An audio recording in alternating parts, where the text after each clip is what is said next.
Hello दोस्तों, स्वागत है आपका आज की इस वीडियो में। आज की इस वीडियो में मैं आपको पढ़ाने वाली हूँ नीति आयोग के बारे में कि आखिर ये नीति आयोग है क्या। हम इसे बहुत ही अच्छे से समझेंगे, एक एक चीज़ हम समझेंगे। ठीक है, सबसे पहले तो हम ये जानेंगे कि आखिर ये नीति आयोग आया कहाँ से, नीति आयोग के ऑब्जेक्टिव्स क्या है, नीति आयोग का कॉम्पोजिशन क्या है और फ्यूचर में नीति आयोग क्या क्या करने के बारे में सोच रहा है। So without any further delay let's get started. NITI Aayog को अच्छे से समझने से पहले पहले हमको ये समझना पड़ेगा कि प्लानिंग कमीशन है क्या। ठीक है, क्योंकि अगर आप प्लानिंग कमीशन नहीं समझोगे तो आपको नीति आयोग नहीं समझ आएगा। बिकॉज प्लानिंग कमीशन को ही बाद में रिप्लेस करके नीति आयोग बनाया गया था। तो सबसे पहले हम प्लानिंग कमीशन समझते हैं। तो ये जो प्लानिंग कमीशन था ये मार्च 1950 में इसका सेटअप हुआ था। क्यों भाई 1950 में इसका सेटअप हुआ था? तो वो इसलिए क्योंकि कुछ साल पहले ही हमारे देश को आज़ादी मिली थी 1947 में, और हमारे देश का जो इकोनॉमिक और सोशल सिनेरियो था बहुत ही ज़्यादा ख़राब था। तो इसी सिचुएशन को इम्प्रूव करने के लिए गवर्नमेंट ऑफ इंडिया ने ये डिसाइड किया कि एक कमीशन बनाते हैं जो हमारे देश की स्थिति को सुधार सके, और वही जो इंस्टीट्यूशन बना वो था प्लानिंग कमीशन। प्लानिंग कमीशन जब बना तो इसके चेयरमैन को बनाया गया प्राइम मिनिस्टर को। ठीक है, अब जब ये प्लानिंग कमीशन 1950 में आया था ना, तो उस समय स्थिति बहुत ज़्यादा ख़राब थी। ना हमारे पास मैन पावर अच्छा था, ना फाइनेंशियल रिसोर्स बढ़िया था, टेक्नोलॉजी तो बिल्कुल भी नहीं थी, मार्केट एकदम विध्वंस हो चुका था। इंफ्रास्ट्रक्चर की तो बात ही क्या करें, रोड वोड कुछ मतलब सब ऐसे ही पड़े हुए थे, इंडस्ट्री तो था ही नहीं। मतलब हमारे देश को डेवलपमेंट की सख्त ज़रूरत थी। इसके अलावा ह्यूमन डेवलपमेंट भी एकदम लो था। इन्फेंट मोर्टेलिटी रेट एकदम बढ़ चुका था। इन्फेंट मोर्टेलिटी रेट मतलब अगर आपको नहीं पता है तो मैं बता देती हूँ, जब बच्चे जन्म लेते थे तभी वो मर जाया करते थे कुछ टाइम पे। ठीक है, तो उसी दर को कहा जाता है इन्फेंट मोर्टेलिटी रेट। ठीक है, तो ऐसा इसलिए होता था बिकॉज मेडिकल फैसिलिटी उतना बढ़िया नहीं था, मदर्स को भी नॉलेज नहीं था कैसे बच्चे को पालना है, एंड उनको कोई ना कोई डिसीज़ से या फिर माल न्यूट्रिशन से उनकी मौत हो जाती थी। तो ये बहुत ही ज़्यादा हाई था। लिटरेसी रेट बहुत कम था, बहुत कम ही लोग थे हमारे देश में जो पढ़े लिखे थे। लो एक्सपेक्टेंसी था बर्थ का, और पर कैपिटा इनकम बहुत ही ज़्यादा कम था। अब ऐसे ख़राब सिचुएशन जब हमारा देश इस तरह से था, तब प्लानिंग कमीशन ने डेवलपमेंट में बहुत मदद करा।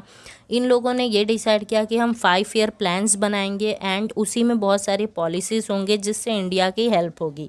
और ऐसा हुआ भी, हमारे देश ने काफ़ी तरक्की भी करी उन 5 ईयर प्लान्स की मदद से। ये प्रोसेस ऐसे ही चलता रहा। 1991 में इकोनॉमिक रिफॉर्म्स आ गया, तब भी ये सब चलता रहा।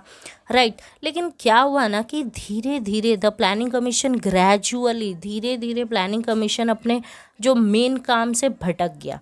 ठीक है, अपने मेजर टास्क से ये भटक गया और धीरे धीरे ये एक ब्यूरोक्रेट बन गया। ठीक है, मतलब हम गवर्नमेंट हैं तो नहीं, बट हम गवर्नमेंट के जैसे बट डिसीजन लेंगे। इनका काम ये था कि देश को दिशा दिखाना कि किस तरह से देश डेवलपमेंट के राह पे चले। बट ये लोग लग गए रिसोर्स डिस्ट्रीब्यूशन में कि कौन से रिसोर्स सेंट्रल गवर्नमेंट का है, कौन सा रिसोर्स स्टेट गवर्नमेंट का है। इनका काम था थिंक टैंक का, यानी सोचने का, बट ये ब्यूरोक्रेट बन रहे हैं।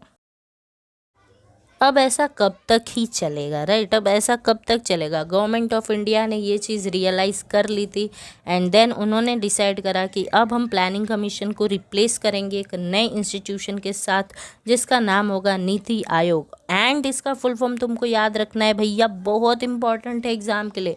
इसका फुल फॉर्म है national institution for transforming India. और ये इफेक्ट में कब से आया है भाई? तो जनवरी 1, 2015 से।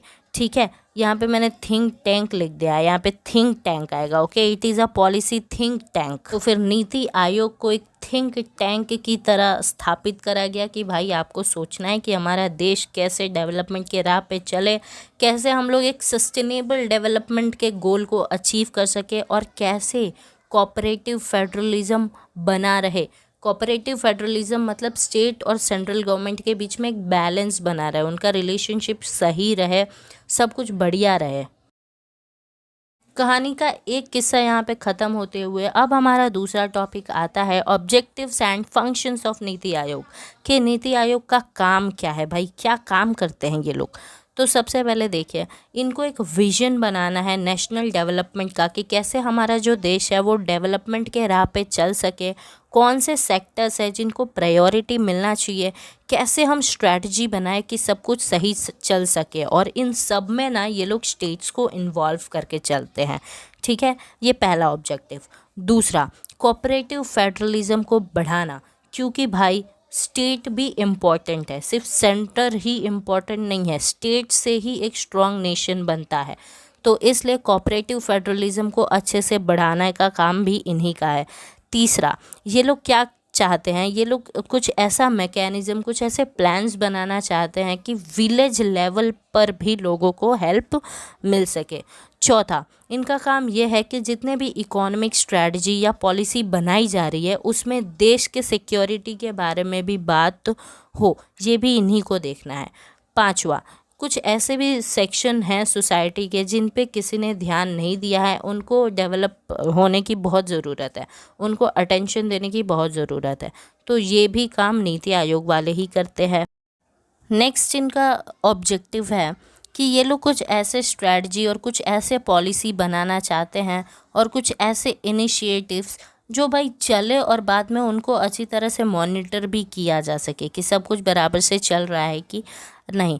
इसके अलावा जैसे ये लोग एक थिंक टैंक है, मतलब सोचते हैं कि देश कैसे प्रगति पे जाए, वैसे ही नेशनल और इंटरनेशनल लेवल पे बहुत सारे थिंक टैंक्स हैं। तो सबके साथ भाई मिलना, पार्टनरशिप करना, उनको एडवाइस देना, उनसे एडवाइस लेना, ये सारा चीज़ भी इन्हीं का है। देन ये लोग चाहते हैं कि एक नॉलेज, इनोवेशन और एंटरप्रेन्योरियल सपोर्ट सिस्टम बने देश में। इसके अलावा एक ऐसा प्लेटफॉर्म बनाना जहाँ पे कोई भी सेक्टर के लोग, कोई भी डिपार्टमेंट के लोग अपना इशू आराम से बता सके, एंड एक आर्ट रिसोर्स सेंटर को मेंटेन करना।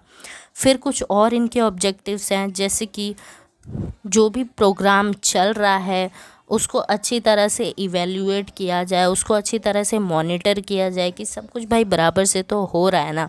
उसके बाद टेक्नोलॉजी अपग्रेड हो और एक अच्छा कैपेसिटी बिल्डिंग हो, यानी कि फ्यूचर में भी तो भाई हमारे को बहुत सारे प्रोग्राम्स लाने हैं, पॉलिसी लाने हैं, तो उसके लिए कैपेसिटी तो बिल्ड करना पड़ेगा ना। तो ये भी काम इन्हीं का है। ऐसे बहुत सारे काम करना जो हमारे देश के हित के लिए ज़रूरी है। तो ये हैं इनके ऑब्जेक्टिव एंड फंक्शंस। अब हम समझते हैं कॉम्पोजिशन ऑफ नीति आयोग, यानी कि नीति आयोग में है कौन कौन। तो देखिए, सबसे पहले तो चेयरपर्सन, जिसमें हमारे प्राइम मिनिस्टर जी हैं। उसके बाद है गवर्निंग काउंसिल, जिसमें सारे स्टेट के चीफ मिनिस्टर्स हैं, यूनियन टेरिटरीज़ के लेजिस्लेचर्स और साथ में उनके एलटी गवर्नर्स। फिर थर्ड नंबर पे कुछ रीजनल काउंसिल्स है, जिसमें सारे स्टेट्स के चीफ मिनिस्टर्स हैं एंड यूनियन टेरिटरीज़ के एलटी गवर्नर है। चौथा, फुल टाइम एक ऑर्गेनाइजेशनल फ्रेमवर्क भी है, जहाँ पे वाइस चेयरपर्सन जी हैं, 5 टाइम फुल टाइम मेंबर्स हैं, देन 5 फुल टाइम मेंबर्स हैं, 2 पार्ट टाइम मेंबर है, 4 एक्स ऑफिशियो मेंबर है और एक सीईओ है, एंड कुछ एक्सपर्ट जो बहुत अलग अलग फील्ड के कुछ एक्सपर्ट्स भी हैं। तो इतने सारे लोग मिलके मैनेज करते हैं नीति आयोग को। अब हमारा नेक्स्ट टॉपिक है फ्यूचर ऑफ नीति आयोग, कि आखिर नीति आयोग फ्यूचर में क्या करने का सोच रहा है। तो नीति आयोग एक 15 साल का एक विजन डॉक्यूमेंट बना रहे हैं, जिसमें 7 इयर्स का स्ट्रैटेजी पेपर है और 3 साल का एक्शन प्लान है। इनके 3 ईयर एक्शन एजेंडा के कुछ की पॉइंट्स हम डिस्कस कर लेते हैं कि आखिर ये लोग फ्यूचर में क्या करने का सोच रहे हैं भाई।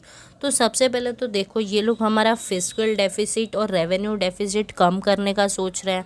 फार्मर्स का इनकम ये लोग डबल करने का सोच रहे हैं, एंड ये लोग एक्सपोर्ट्स को बहुत ज़्यादा बढ़ावा देना चाहते हैं, क्योंकि उससे किसी भी देश का प्रोडक्टिविटी बढ़ता है। इसके अलावा ये लोग एनपीए को भी एड्रेस करना चाहते हैं। एनपीए मतलब नॉन परफॉर्मिंग एसेट्स।